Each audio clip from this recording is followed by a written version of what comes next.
Okay, let's dive right into a seriously fascinating paradox. We've got dropping software costs colliding headfirst with heavy industry realities. Welcome to this explainer. Whenever we hear about a new artificial intelligence model dropping its prices, as users, we celebrate. But the power grids sitting next to those massive data centers, well, they might not have the capacity to celebrate just yet. Today, we're unpacking a totally counterintuitive reality. The cheaper and more commoditized AI models become, the more their true capabilities are being bottlenecked by the slow, physical constraints of our electrical grids. In this explainer, we're going to use a myth-busting roadmap to completely change how you read AI news. We'll hit the AI energy paradox, the efficiency rebound trap, location and grid realities, rules and costs, and finally, wrap it up with a really handy three-layer framework. All right, Section 1. The AI energy paradox, clash of two speeds. This brings us to a reality about the current state of artificial intelligence that frankly catches a lot of people off guard. As AI models get cheaper and update in a matter of days or weeks, the physical grid required to actually run them, well, it's stuck moving at the slow, grinding pace of heavy industry. In the software world, we're super used to near-zero marginal costs, right? You update a file, boom, you push it to millions of users in seconds. But an AI service is not just a simple file transfer. It needs heavy-duty physical infrastructure. We're talking chips, massive cooling systems, and just relentless electricity. So on one side, you have algorithms advancing in weeks, and on the other, power plants and community permit negotiations that literally take years. To put the sheer scale of this physical challenge into perspective, the International Energy Agency expects global data center power use to more than double by 2030. That's a staggering 945 terawatt hours.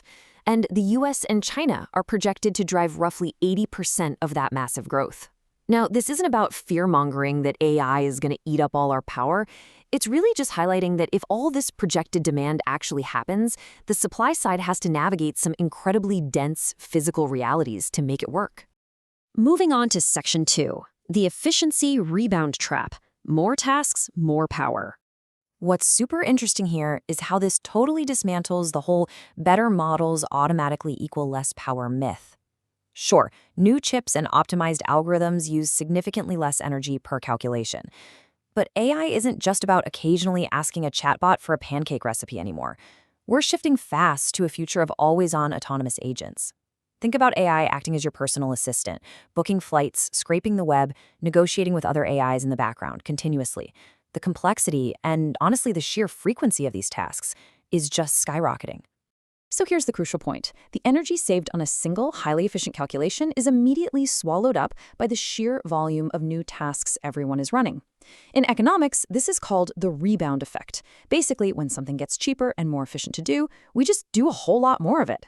While efficiency gains definitely lower the burden of one single task, this explosion in user adoption and agent-based automation means the total power load on the system can actually go way up. It's a huge variable that absolutely has to be planned for. Okay, Section 3, location and grid realities, not a national bucket. This brings us to a massive geographical misconception. People often talk about broad national power stats, but electricity isn't just a giant national bucket of water you can dip a cup into from anywhere. Think of it like this.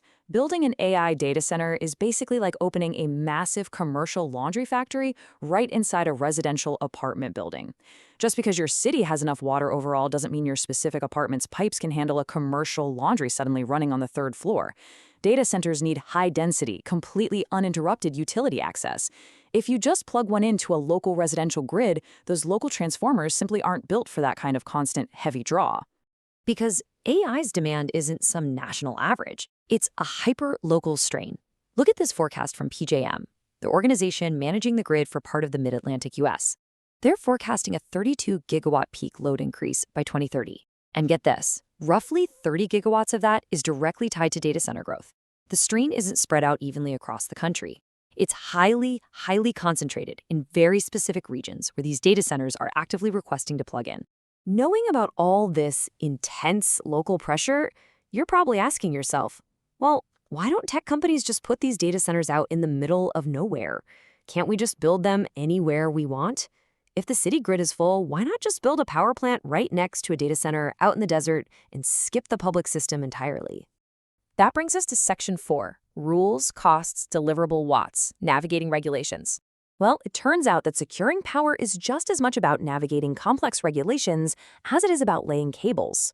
Even if you build a private power plant right next to your data center, federal regulators still have to figure out who pays for the public grid when that private system inevitably needs emergency backup. Direct energy contracts are great for solving one-to-one procurement, but public grid rules, they're all about fairness and reliability for everyone else. Regulatory bodies are actively reviewing these massive setups because they have to make sure that if a private data center relies on the public system for backup, everyday residential users aren't left unfairly footing the bill. So, the true bottleneck isn't just generating power, it's securing what we call deliverable watts. A megawatt on a spreadsheet is totally useless if you don't have the legal permit, the physical substation, and the community agreement to actually transmit it. A deliverable watt means having power at the right place, the right time, on the right line, at the right commercially viable cost, and with all the red tape cleared. Because of this, tech companies are literally starting to act like energy companies. Take OpenAI, for example. They have a massive 5-gigawatt pipeline of planned data center capacity in partnership with Oracle. 5 gigawatts. That is an absolutely astronomical amount of power for a software company to be planning for. They aren't just boasting about software parameters anymore, they're talking in gigawatts. The new competitive moat isn't just having the smartest algorithm, it's having the deployable physical capacity to run it. Another perfect example of this? Microsoft just backed an 835-megawatt deal to actually restart a retired nuclear facility. They did this to secure baseload power, meaning power that runs constantly, day and night, regardless of the weather. For AI inference tasks that never, ever sleep, that kind of stability paired with a long-term contract is a massive strategic advantage.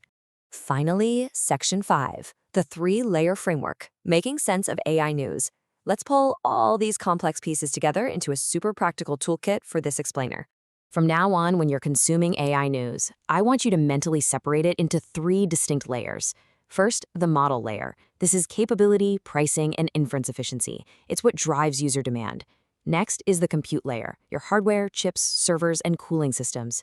But the foundational layer, the one holding it all up, is the grid layer, generation, transmission, capacity, and permits. These 3 are constantly pulling at each other. A cheaper model at the top instantly sends massive shockwaves of demand straight down to the compute and grid layers. So I want to arm you with 4 critical filtering questions so you can instantly evaluate if the next big AI announcement is actually grounded in physical reality. 1. What is the load? Remember, training happens once, but inference runs 24/7.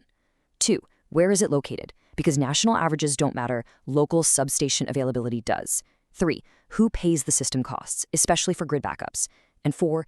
Is the commercial demand actually worth these massive, multi-decade fixed infrastructure investments? A fast model doesn't automatically equal a sound commercial business.